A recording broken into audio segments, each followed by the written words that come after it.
नमस्ते। आज हम देखेंगे अध्याय 5 राम के बारे में।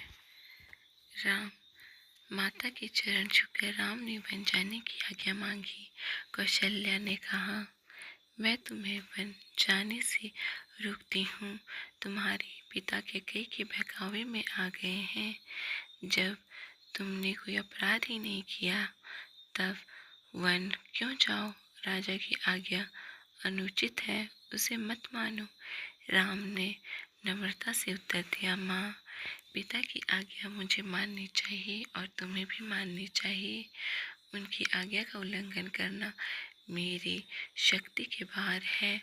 अब मुझे वन जाने की अनुमति दो और आशीर्वाद दो। लक्ष्मण से उन्होंने कहा, भैया, भाग्यवश जीवन में ऐसे उलटफेर उतार चढ़ाव आते रहते हैं।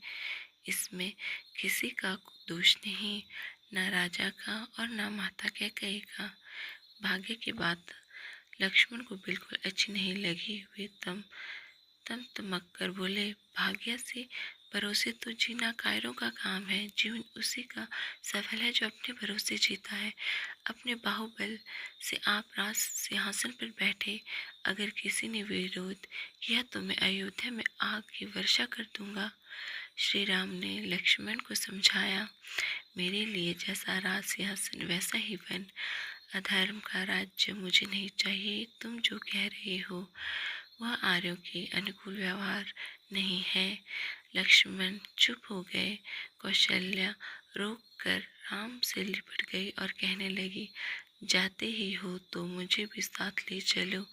राम ने उन्हें समझा बुझा कर शांत किया और वन जाने की अनुमति मांगी।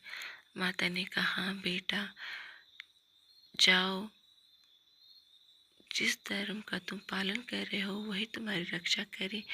मेरे व्रत पूजन का सब फल तुम्हें मिले, सब दिशाएं तुम्हारे लिए मंगलमय हो। मेरा रोम रोम तुम्हें आशीर्वाद देता है। माता से विदा लेकर राम सीता के पास गए। सारा हाल बताकर सीता से उन्होंने विदा मांगी। यह भी कहा कि माता बूढ़ी है, उनकी देखभाल करना और व्रत का रुख देखकर काम करना। वे कुल के स्वामी होंगे और राजा भी उनके सामने मेरी प्रशंसा बोलकर भी ना करना, क्योंकि प्रभुता वाले लोग अपने सामने दूसरों की प्रशंसा सहन नहीं कर सकते। 14 वर्ष बाद हम तुम फिर मिलेंगे। इस समाचार से सीता व्याकुल हो गई। फिर संभल कर बोली, मुझे छाया की भांति तुम्हारे साथ रहने का पिता से आदेश मिला है। इसे तुम जानते ही हो। मैं भी वन में चलूंगी। राम ने उन्हें बहुत तरह से समझाया बुझाया। जब वे किसी तरह ना मानी तो राम ने कहा, तुरंत चलने के लिए तैयार हो जाओ। तभी लक्ष्मण भी वहां आ गए। उन्होंने भी साथ चलने का आग्रह किया। अतः मैं राम को उन्हें भी साथ चलने की अनुमति देनी पड़ी। लक्ष्मण से उन्होंने कहा कि माता की से अनुमति लेकर गुरु वशिष्ठ के घर जाओ। वहाँ से मेरे सुरक्षित दिव्य अस्त्र शस्त्र ले आओ। माता से अनुमति लेकर और गुरु के यहाँ से अस्त्र शस्त्र लेकर लक्ष्मण लौट आए। इधर श्री राम ने अपना और सीता का सारा सामान ब्राह्मणों और सेवकों में बांट दिया। सीता और लक्ष्मण को लेकर वे पिता के पास विदाई के लिए चले गए। राम वन गमन का समाचार सारी अयोध्या में फैल चुका था। राम, लक्ष्मण और सीता को राजा के महल की ओर जाते देखकर नगरवासी दशरथ और कैकेयी को धिक्कारने लगे। उधर महल में राजा दुख से तड़प रहे थे। उन्होंने कैकेयी और सुमित्रा को अपने पास बुला लिया था। राम ने सबसे विदा मांगी। राजा ने उठने की कोशिश की पर वे गिर पड़े और मूर्छित हो गए। जब उनकी मूर्छा जगी तो राम ने विदा मांगी और कहा, सीता और लक्ष्मण भी मेरे साथ जाने का आग्रह कर रहे हैं। हम लोगों के लिए शोक न करें। राजा दशरथ ने कहा, बेटा, कैकेयी ने मेरी मति हर ली है। तुम मुझे पकड़कर बंदी घर में डाल दो और अयोध्या के राजा बन जाओ। राम ने बड़ी नम्रता से कहा, पिताजी, मुझे राज्य लोभ बिल्कुल नहीं है। यदि मैं वन न जाऊं तो आपका वचन भी मिथ्या होगा और अवकल की रीत मिट जाएगी। मुझे वन जाने दीजिए। कि कई बीच बीच में राजा दशरथ को भटकाती जाती थी। राम को छाती से लगकर राजा मूर्छित हो गए। इतने में कि कई वस्त्र ले आई और राम से बोली, लो इन्हें पहनकर बन जाओ। वो राम ने राजसी वस्त्र उतार दिए और वलकल वस्त्र पहन लिए। सीता को भी कैकेयी ने तपस्विनी के वस्त्र दिए। यह देखकर लोग राजा दशरथ और कैकेयी को तरह तरह से धिक्कारने लगे। सीता से लिपटकर रानियां रोने लगी। राजा भी अपना सिर नीचे लगे। सुमित्रा ने लक्ष्मण को आशीर्वाद दिया और कहा, सीता, राम को ही तुम अपने माता पिता समझना। इनकी रक्षा के लिए अपने प्राण देने से भी ना हिचकिचाना। जाओ वीरपुत्र, जाओ, निश्चित होकर सीता राम के साथ जाओ। राम ने तब फिर अनुमति मांगी और सीता तथा लक्ष्मण को लेकर वे चले गए। कि सब स्त्रियां रोती बिलखती उनके पीछे पीछे चली। नगर के द्वार पर सुमित्र रथ लिए खड़े थे। राम, लक्ष्मण और सीता रथ पर चढ़ गए।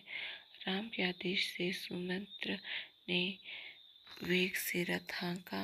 प्रजा और रानियां रथ के पीछे पीछे दौड़ने लगी। राजा दशरथ और माता कौशल्या ने भी रथ के पीछे दौड़ना शुरू किया।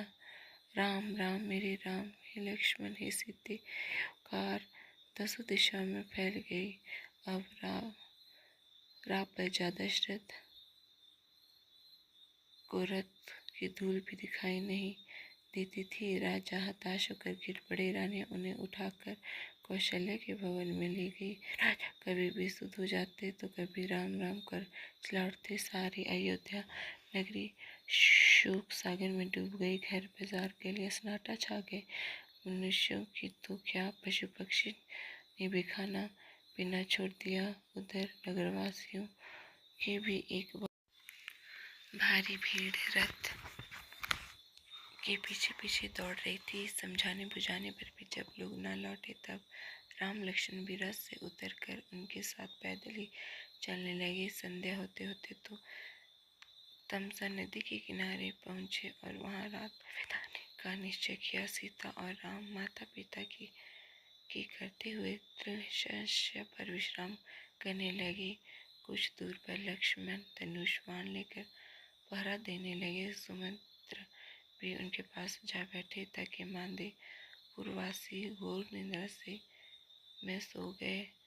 पहर रात रहते ही राम उठे और सुमित्र को बोले, तात, लोगों का कष्ट मुझ से नहीं देखा जाता। शीघ्र रथ तैयार करो। इस प्रकार आंखों की जगने पर लोगों को पता न लगे कि रथ किधर गया। सुमित्र ने ऐसा ही किया। सवेरा होने पर जब लोगों की आंखें खोली तो देखा कि राजकुमार नहीं है। वे इधर उधर दौड़ने उन्हें खोजने लगे। जब कहीं पता न लगा तो वे निराश होकर नगर लौट गए। वन यात्रा। रामचंद्र जी का रथ दक्षिण की ओर चला और सवेरा होते होते काफी दूर निकल गया। हरे भरे खेतों और फल फूल वनों को दिखाते राम, लक्ष्मण, सीता गोमती नदी के किनारे पहुंचे। उसे पार कर के वे बढ़े और सई नदी तक पहुंचे। सई को पार कर वे थोड़ी देर के लिए रुक गए। कौशल राज्य की सीमा समाप्त होते थे। राम ने मुड़कर जन्मभूमि की ओर देखा। आंखों से आंसू भर सुमित्र से बोले, तात, न जाने वह दिन कब आएगा जब मैं अपने माता पिता से फिर मिलूंगा, सरयू के पवित्र तट पर घूमूंगा। अयोध्या नगरी की ओर मुख करके राम हाथ जोड़कर खड़े हो गए। कहने लगे, जननी जन्मभूमि, मेरे अपराध क्षमा करना। 14 वर्ष के बाद ही अब तुम्हारे दर्शन कर सकूंगा। इसी के साथ आज का अध्याय हमारा यहीं पर समाप्त होता है। कल हम फिर मिलेंगे अपने नए अध्याय में। तब तक के लिए राम राम, राधे राधे और हरे कृष्ण हरे राम। मिलते हैं दूसरी वीडियो में।